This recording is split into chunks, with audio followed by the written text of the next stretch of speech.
मेरी लुक्स बचपन से एवरेज ही रही है। मैं नहीं कहूँगा कि मैं बचपन से बहुत ही बदसूरत था या मैं बहुत ही सुंदर था। मैं बस एवरेज बंदा था। मेरी लुक्स में कुछ ज़्यादा स्पेशल नहीं था और मतलब मेरे जो स्टाइल और फैशन था वो तो बहुत ही घटिया रहा था। इस वजह से मैं अपनी पूरी स्कूल लाइफ में मतलब एक बार भी रिलेशनशिप में नहीं आ पाया था।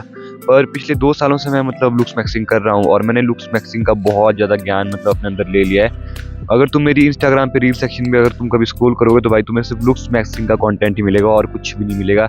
Siran psycho, brat Maverick, on point fresh और जितने भी सारे मतलब लुक्स मैक्सिंग के यूट्यूबर है, चैट टैग वगैरह सबकी वीडियोस मैं देखता हूँ। और फॉरेन के जो मॉडल है जैसे कि तुम्हारा जॉर्डन बैरेट हो गया, चिको लचावस्की हो गया, फ्रांसिस्को लचावस्की और तुम्हारा सिरन साइको है, सॉरी तो मैं बोल दिया था। तो इन सभी को मतलब मैं देखता आ रहा हूँ 2 सालों से। मतलब मैंने बहुत ज़्यादा लुक्स मैक्सिंग का कंटेंट मतलब देख चुका हूँ और आज की इस वीडियो में मैं तुम्हें बताने वाला हूँ कि लुक्स मैक्सिंग जो है वो बेसिकली 2 पार्ट में डिवाइड होती है। फर्स्ट है हार्ड मैक्सिंग और उसके बाद है सॉफ्ट मैक्सिंग। तो हार्ड मैक्सिंग का तुम्हें मैं सबसे बेस्ट एग्जांपल दूंगा, वो है जॉर्डन बैरेट। तुम जॉर्डन बैरेट की पहले की फोटो देखो, वो पहले कुछ ऐसा दिखता था पर लेकिन उसने हार्ड मैक्सिंग करके अपने फेस को कुछ ऐसा ट्रांसफॉर्म कर दिया है। अब ऐसा नहीं है कि इसने बिल्कुल सॉफ्ट मैक्सिंग नहीं की है, पर हार्ड मैक्सिंग उसने बहुत ही ज़्यादा की है। तो गाइस बेसिकली हार्ड मैक्सिंग होता क्या है, ये बेसिकली तुम्हारे जो बोन है, जो तुम्हारे फेस के अंडरलाइंग बोन स्ट्रक्चर है, उसको ओवरऑल पूरे स्ट्रक्चर को ही चेंज करने के लिए होता है। हार्ड मैक्सिंग करने के बाद बंदा मतलब तुम उस बंदे को पहचान ही नहीं पाओगे कि ये बंदा पहले ऐसे दिखता था। तो हार्ड मैक्सिंग में बेसिकली तुम्हारी होती क्या है, हार्ड मैक्सिंग होती है तुम्हारी बोन स्मैशिंग, तुम्हारी थंब पुलिंग, तुम्हारा टॉवल मेथड और जो तुम्हारे सर्जिकल मेथड आते हैं वो भी तुम्हारे हार्ड मैक्सिंग में आते हैं। और हार्ड मैक्सिंग का सबसे फर्स्ट रूल, सबसे मेजर रूल होता है extremely low body fat. Hard maxing करने वाले बंदे का बॉडी फैट 6 to 8% के अराउंड रहता है। इसी बीच में मतलब हार्ड मैक्सिंग करने वाले बंदों का बॉडी फैट वेरी करता है। इससे कम भी हो सकता है पर इससे ज़्यादा नहीं, 8% से ज़्यादा बॉडी फैट नहीं होता है हार्ड मैक्सिंग वाले बंदों का। Extremely low body fat plus मतलब बहुत सारे मेथड्स होते हैं हार्ड मैक्सिंग के लिए। हार्ड मैक्सिंग में तुम्हें अपनी डाइट को एकदम फिक्स रखना पड़ेगा, तुम्हें कार्ब्स को पूरा कट आउट करना पड़ेगा अपनी डाइट से और तुम्हें मतलब प्रोटीन का कंजप्शन ज़्यादा रखना पड़ेगा, तुम्हें वर्कआउट करना पड़ेगा और तुम्हें बोन स्मैशिंग। और बोन स्मैशिंग एक ऐसा मतलब मेथड है जो हार्ड मैक्सिंग में बहुत ज़्यादा पॉपुलर है। ये बेसिकली होता क्या है, तुम्हारे बोन्स में मतलब स्मॉल फ्रैक्चर लाता है। जैसे तुम्हें मैं एग्जांपल देता हूँ, जो तुम्हारी मान लो चीक बोन है, इसमें अगर तुम बार बार इसे मारते रहोगे, हल्का मारते रहोगे तो ओवर टाइम बेसिकली होगा क्या, तुम्हारे जो बोन पे स्मॉल फ्रैक्चर आ जाएंगे। और जो हमारी ह्यूमन बॉडी इस तरीके से बनी है, जब भी हम लोग अपनी बॉडी पे फ्रैक्चर लाते हैं तो हमारी बॉडी उसे क्विकली रिकवर कर देती है। तो कुछ मतलब 1-2 सालों में तुम्हारी जो बोन है वो ज़्यादा थिकर हो जाएगी और तुम्हारा अंडरलाइंग बोन स्ट्रक्चर बहुत ही ज़्यादा स्ट्रॉन्ग हो जाएगा। अब मैं तुम्हें इसका एग्जांपल एमएमए फाइटर से अब इसका एग्जांपल मैं तुम्हें एमएमए फाइटर से देखता हूँ। तुमने यूएफसी देखी होगी तो तुमने देखा होगा कि मतलब वो बंदे कई बार अपनी लातों से मतलब लोहे पे मारते हैं, मतलब फिर भी उनके पैर नहीं टूटते। तुमने कई सारे मॉन्क फाइटर को देखा होगा, वो दीवारों पे मतलब पंच मारते हैं, दीवारों पे लाते मारते हैं और उनके हाथ पैर तब भी नहीं टूटते।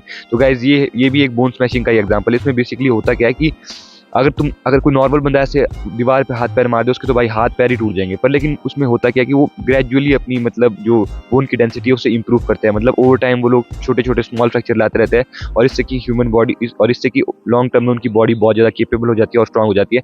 तो गाइज बेसिकली यही प्रिंसिपल फॉलो होता है बोन स्मैशिंग में। इसमें बेसिकली तुम्हारे हाथ पैरों की जगह तुम्हारे फेस पे यूज होता है। फेस पे जो स्मॉल डैमेजेस होते हैं उससे तुम्हारे जो अंडरलाइंग फेशियल बोन्स है वो ज़्यादा इंप्रूव हो जाती है। और एक चीज़ तुमने नोटिस की होगी, जो यूएफसी फाइटर होते हैं उन सभी को अगर तुम नोटिस करोगे ध्यान से तो उन सभी के मतलब फेस बहुत ज़्यादा अट्रैक्टिव होते हैं, वो सभी अट्रैक्टिव दिखते हैं। इसका भी एक रीज़न ये है कि मतलब पहला तो वो माउथ गार्ड चबा के रखते हैं, तो इससे उनकी अच्छी खासी म्यूंग हो जाती है क्योंकि माउथ गार्ड उन्हें जोर से चबा के रखना होता है ताकि उनके दांत ना टूटे। और दूसरा ये होता है कि वो बेसिकली अपनी लाइफ में बहुत ज़्यादा पंचेस खाते हैं, स्पारिंग में और मैचेस में भी बहुत ज़्यादा। तो इस वजह से जो उनके फेस में स्मॉल डैमेज होते रहते हैं और इस वजह से उनका फेस बहुत ही अट्रैक्टिव होकर आता है। तो गाइस बेसिकली यही प्रिंसिपल फॉलो होता है बोन स्मैशिंग में भी। और भी हार्ड मैक्सिंग में मतलब बहुत सारी चीज़ें, अगर मैं तुम्हें इस वीडियो में बताने बैठ जाऊँ तो मतलब 1 घंटे की वीडियो तो सिर्फ हार्ड मैक्सिंग पे ही हो जाएगी।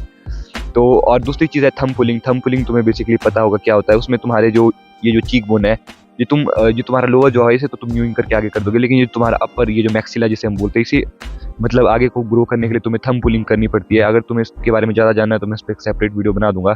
तो और उसके बाद होती है जो तुम्हारे सर्जिकल मेथड्स आते हैं, वो भी मतलब इसका पार्ट है हार्ड मैक्सिंग का। और वो तो मैं तुम्हें रेकमेंड नहीं करूँगा क्योंकि उसमें बहुत ज़्यादा फेलियर की चांसेस है और इंडिया में मतलब ये सर्जिकल मेथड अभी मतलब पूरे प्रूवन भी नहीं है। इसमें अभी रिसर्च की बहुत ज़रूरत है। अगर तुम्हें सर्जिकल मेथड करने हो तो तुम टर्की या फिर कोरिया जा सकते हो, वहाँ पे मतलब बहुत अच्छी मतलब प्लास्टिक सर्जरी हो जाती है। और गाइस उसके बाद आती है सॉफ्ट मैक्सिंग। सॉफ्ट मैक्सिंग में बेसिकली होता क्या है, इसमें तुम्हें अपनी स्किन की क्वालिटी को इंप्रूव करना पड़ता है, तुम्हें अपने फैशन सेंस को इंप्रूव करना पड़ता है, तुम्हें अपने हेयर स्टाइल को इंप्रूव करना पड़ता है और सबसे मेजर तुम्हें अपने आई एरिया को चेंज करना पड़ता है। आई एरिया गाइस बहुत ही ज़्यादा इंपॉर्टेंट है। तुम्हारी जो फेस पे जो अट्रैक्टिवनेस है वो मतलब आइज़ की वजह से ही आती है। अगर तुम्हारी आइज़ बगी आइज़ है, तुम्हारी आइज़ बल्ज्ड आउट है, तो तुम कभी भी अट्रैक्टिव नहीं लगोगे। अब जैसे कि मैं तुम्हें एग्जांपल देता हूँ, ये तुम टॉम क्रूज़ की 2 फ़ोटोज़ देखो।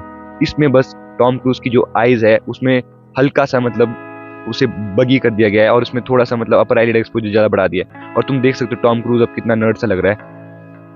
तो तुम्हारा आई एरिया बहुत ही ज़्यादा इंपॉर्टेंट है। तो सॉफ्ट मैक्सिंग में तुम्हें अपनी स्किन को की क्वालिटी को इम्प्रूव करना होता है, इसके लिए तुम्हें बेसिक स्किन केयर रूटीन करना पड़ता है। वही है sunscreen, moisturiser plus face wash, और तुम्हें अपने आईब्रोज़ को थिक करने के लिए कुछ उसमें कोई प्रोडक्ट लगाना पड़ेगा।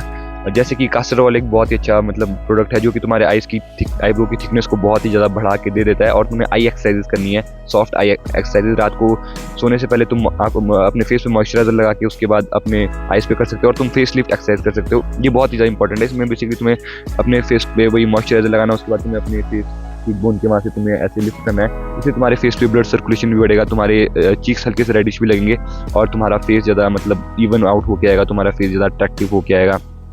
और उसके बाद जो तुम्हारे टीथ है, ये भी सॉफ्ट मैक्सिंग का पार्ट है। तो तुम्हें मतलब वाइटनिंग स्ट्रिप्स वैसे वो तो इंडिया में नहीं मिलती है, या तुम फिर मतलब नमक के पानी से भी कुल्ला कर सकते हो, हल्के से गुनगुने पानी में नमक डाल के अपने दांतों को साफ कर सकते हो। इससे भी तुम्हारी येलो टीथ की प्रॉब्लम सॉल्व हो जाएगी। और तुम्हारे लिप्स बहुत ज़्यादा इंपॉर्टेंट है तुम्हारी लुक्स के लिए, तो तुम्हें अपने लिप्स का भी केयर करना ही है। और आजकल तो सर्दियाँ आ गई, तो मतलब तुम्हें डेली रात को सोने से पहले वैसलीन तो लगा ही देना चाहिए, अगर तुम दिन को नहीं लगा सकते हो तो। और हफ्ते में 2 बार तुम लिप स्क्रब यूज़ कर सकते हो। लिप स्क्रब के लिए तुम शुगर स्क्रब यूज़ कर सकते हो, तुम थोड़े से शुगर में हनी मिक्स कर सकते हो और उससे अपनी लिप्स को एक्सफोलिएट कर दोगे, तो तुम्हारे लिप्स पिंक भी होके आएंगे और तुम्हारे लिप्स ज़्यादा हाइड्रेटेड भी होंगे। और उसके बाद है गाइस, सबसे मेन चीज़ है तुम्हारा हेयर स्टाइल पे तो मतलब मैं बहुत सारी वीडियो बना चुका हूँ, उस पर मैं ज़्यादा नहीं बताऊंगा। बस तुम्हें ऐसा हेयर स्टाइल रखना है जो कि तुम्हारे फेस शेप के अकॉर्डिंग सूट होता हो। अगर तुम्हारा स्ट्रॉन्ग फेशियल स्ट्रक्चर है, तुम्हारी स्ट्रॉन्ग बोन स्ट्रक्चर है, तो तुम बस कट भी ट्राई कर सकते हो ऊपर, लेकिन 99% बंदों के ऊपर मतलब बस कट उतना अच्छा नहीं लगता। तो मैं तो तुम्हें यही सजेस्ट करूँगा कि तुम्हें अपने हेयर्स को ग्रो आउट करना चाहिए। एक बार तुम अपनी हेयर्स को ग्रो आउट करो और उसके बाद देखो कि कौन सी लेंथ पे तुम्हारे हेयर सबसे बेस्ट रहते हैं, और वही तुम्हारे लिए होगा परफेक्ट हेयर स्टाइल। तो गाइज बस यही था आज वीडियो के लिए। I hope you guys understand, I hope कि तुम्हें समझ आ गया होगा कि हार्ड मैक्सिंग और सॉफ्ट मैक्सिंग में क्या डिफरेंस होता है। तो गाइज बस यही था आज की वीडियो के लिए। आज की वीडियो में शायद मैं थोड़ा अजीब लग रहा हूँ, मतलब मैंने भाई मुंह तक नहीं धोया अभी तक, क्योंकि भाई हमारे यहाँ पे मतलब इतनी ठंड है कि मतलब पूरा मतलब पानी जम चुका है, और इस वजह से मैं मतलब बिना मुंह धोया आज ये वीडियो में आ रहा हूँ। तो बस ये था आज की वीडियो के लिए गाइज, थैंक यू।